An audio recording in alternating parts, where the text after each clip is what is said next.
Toute parole humaine, du simple fait qu'elle est parole humaine, court le risque d'être mal interprétée. Aussi, notre étonnement devant le comportement du Christ serait-il moins grand si nous réfléchissions au rapport qui existe entre la parole humaine et le lieu d'où elle jaillit.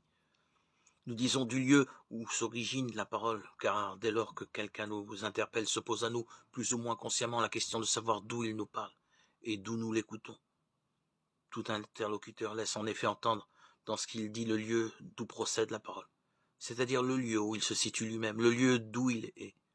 Et en retour, dans l'écoute, l'auditeur manifeste dans sa manière d'être attentif et de se prêter à la parole qui lui est adressée, le lieu d'où il écoute, témoignant ainsi d'où il est.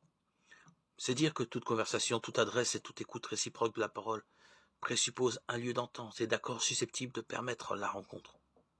Ce fait est si spontanément perçu que, le plus souvent, d'instinct les hommes sentent s'il y a entre eux cette harmonie préétablie qui permet de véritable dialogue, ou au contraire, si l'échange qui va s'instaurer risque de faire question. Ils se sentent attirés les uns vers les autres comme par une mystérieuse affinité, ou bien ils se tiennent sur une défensive prudente ou hostile. C'est si vrai que tant que l'auditeur n'a pas pu déterminer le lieu d'où parle l'interlocuteur, il y a inquiétude, ou, s'il y a menace plus ou moins pressentie, angoisse.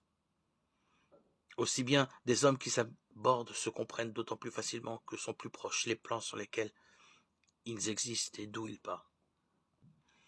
Mais si quelqu'un s'adresse à d'autres partant d'un niveau qui est pour eux très en deçà ou très au-delà de celui où ils vivent, il crée spontanément des risques de malentendus, d'équiproquos, de méprise ou de déception.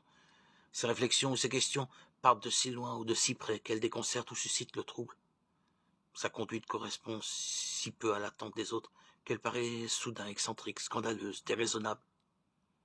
Il n'est pas rare alors que ce comportement soit pris pour un jugement porté sur les autres. C'est un combat, une contestation.